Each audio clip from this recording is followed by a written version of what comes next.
बिल्कुल यहाँ पर मौजूदा हालात को देखते हुए जो यहाँ पर लोकल जो एमपी है वो यहाँ पर पहुंचे थे। उन्होंने कहा कि बालासोर एक ऐसा जगह है, अगर इस तरीके के इतने बड़े पैमाने में अगर एक हादसा हो जाता है, उसके जरिए कई सारे लोग अगर घायल हो जाते हैं, तो उन्हें जिस तरीके की सुविधा और जो है इलाज को मुहैया करवाना है, उसका सुविधा इतना नहीं है। आपको हमने पहले ही बताया कि बालासोर का जो अस्पताल है वहां पर फौरन उन्हें पहुंचाया गया, लेकिन जहां पर हजारों की तादाद पर जो आंकड़ा जो बताया जा रहा है 900 से ज्यादा लोग अभी भी घायल हैं, उनमें से ज्यादातर लोगों की हालत गंभीर बनी हुई है। क्योंकि ये जो जिस तरीके से हमने हमारे रिपोर्टाज के जरिए आपको दिखाया कि अंदर की जो स्थिति है, हम समझ सकते होंगे कि अगर इस तरीके से जिस तरीके से ये परखच्चे उड़ गए इन ट्रेनों के, आइए उस तरफ ले चलते हैं और समझने में थोड़ी आसानी होगी।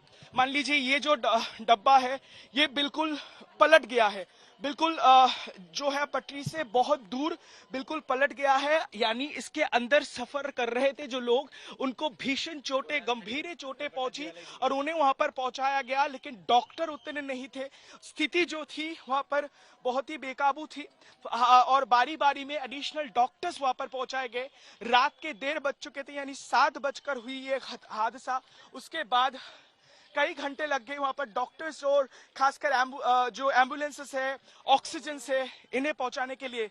हम बंगाल से जब यहाँ तक आ रहे थे तो हमने देखा कि पश्चिम बंगाल से या फिर आसपास के इलाके से जो दवाइयों की जो गाड़ी है वो फौरन उसे इमरजेंसी कॉरिडोर के जरिए यहाँ पर पहुंचाया जा रहा था। इसका कारण एक है क्योंकि आसपास के 4 कुल अस्पताल है जहां पर इनको भर्ती करवाया गया है और अभी भी जो बताया जा रहा है मरने वालों की जो संख्या है जो 233 तक पहुंच चुकी है। और ये हम बखूबी समझ रहे हैं यहाँ पर मौजूदा स्थिति को देखते हुए और जिस तरीके से आप सभी कह रहे हैं, इस हालात में, इस आंकड़े में इजाफा जरूर होगा।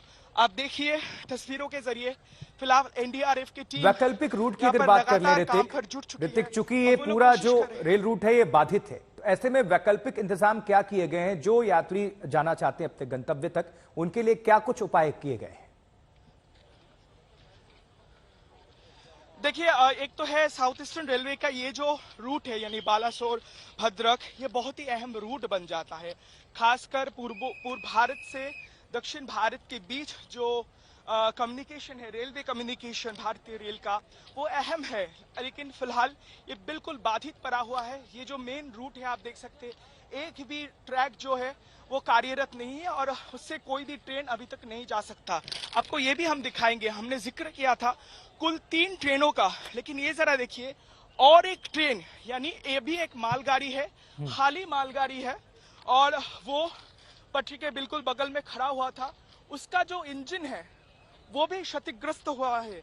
यानी उस हिसाब से अगर देखा जाए तो कुल 4 गाड़ी जो है इसमें प्रभावित हुए हैं।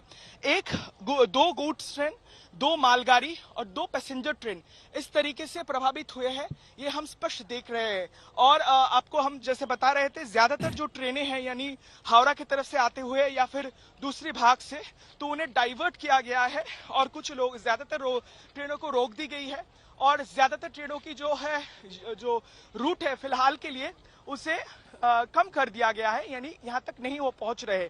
इसके चलते खासकर हावड़ा और बालासोर भद्रक इन सब जगह से जहां तक रोजाना कई सारे लोग सफर करते हैं, उन्हें काफी तकलीफों का सामना करना पड़ रहा है। लेकिन यहाँ पर जो स्थिति है ये देख के स्पष्ट हो रहा है। अल अफसर से हम बात कर रहे थे क्योंकि ये बहुत अहम हो जाती है। फिलहाल रेस्क्यू ऑपरेशन को और तेजी लानी है। कल देर रात तक ये जो है रेस्क्यू ऑपरेशन चला, लेकिन रात के कारण यहाँ तक पहुंचना बेहद मुश्किल हो रहा था। कौन सी ट्रेन खड़ी थी पटरी पर और कौन सी रेलगाड़ी आ रही थी? सबसे ज्यादा कौन सी ट्रेन प्रभावित हुई जिसमें जो मृतक मौजूद थे उनकी संख्या सबसे ज्यादा? क्या वो कोरोमंडल है या फिर जो दूसरी ट्रेन है वो है? किस तरह से इस पर जानकारी है आपके पास? जी बिल्कुल, मैं बारी बारी में ये चीज बहुत अहम है और समझाने की कोशिश करूंगा। 4 रेलवे ट्रैक है यहाँ पर, यानी बालासोर से भद्रक के बीच ये जो स्टेशन है यहाँ पर 4 ट्रेनें खड़ी बराबर है। एक समझ लीजिए ये एक मालगाड़ी है, एक गुड्स ट्रेन है जो outer line, down outer line में खड़ा हुआ था। अब ये हो जाता है दूसरा ट्रैक, यानी दूसरी ट्रैक जहां पर एनडीआरएफ के जवान फिलहाल बैठे हुए हैं, और ये तीसरी ट्रैक जहां पर ज्यादा भीषण व हादसा का मंजर आप देख रहे हैं, वो तीसरी ट्रैक है। वहां से ये कोरोमंडल एक्सप्रेस हावड़ा से चेन्नई की तरफ दौड़ रहा था। जो खबर हमें मिल पाई तो पहले ये ट्रेन यहाँ पर पटरी से उतर गया और आगे जाकर इसके आउटर लाइन में, बिल्कुल स्टेशन के बगल में खड़े हुए आउटर लाइन में, यानी 1 नंबर जो लाइन है वहां पर खड़े हुए एक और गुड्स ट्रेन मालगाड़ी से टक्कर हो गया। और इस टक्कर के बाद पहले तो इसका डिरेलमेंट हुआ और उसके बाद ये भीषण टक्कर, जिसके कारण ये जो जितने भी सारे कोचेस है इसी के कारण दो पटरी छोड़कर बिल्कुल जो आउटर लाइन के जो रूट है वहां पर जाकर तहस नहस कर दिया। अब ये वाला जो लाइन, यानी जहां से हम फिलहाल चल रहे हैं, हमारा कैमरा सहयोगी आपको दिखाएगा, इस ट्रैक से उसी दौरान गुजर रहा था हावड़ा के तरफ यशवंतपुर एक्सप्रेस। अब आगे जाकर मैं जरा कैमरा सहयोगी को कहूंगा जूम करके दिखाए, उस तरफ ये आपको एक नीली बॉगी यानी स्काई कलर की एक बॉगी दिख जाएगी।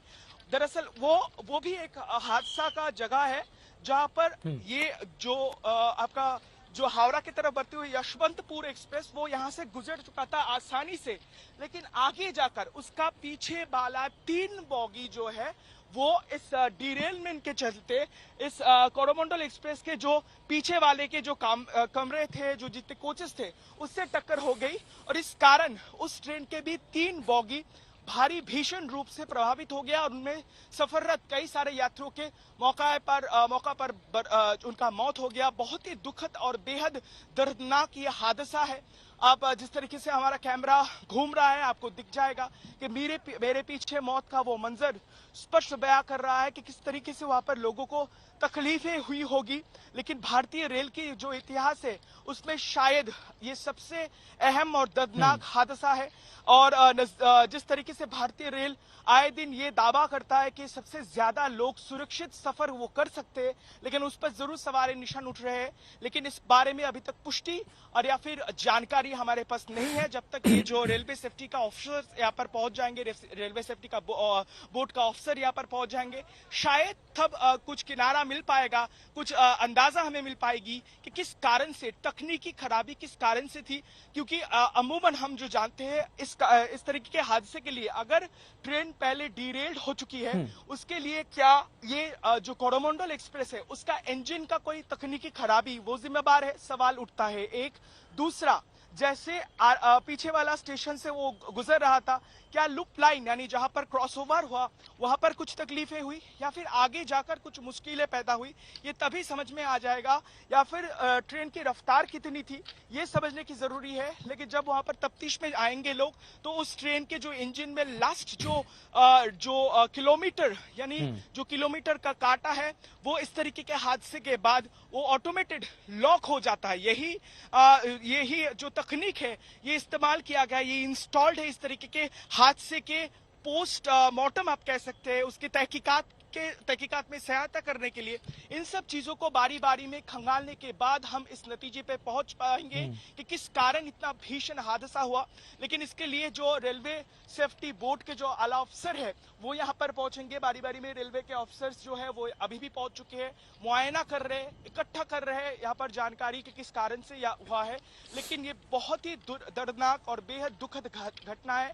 अभी भी कई सारे लोग वहां पर फंसे हुए हैं, हमने जैसे दिखाया एनडीआरएफ की टीम वहां पर मौजूद है और वो लोग बारी बारी में कोशिश भी कर रहे हैं कि लोगों को यहाँ से निकालने के लिए। इसके साथ साथ आर्मी के जो जवान हैं वो भी यहाँ पर तैनात है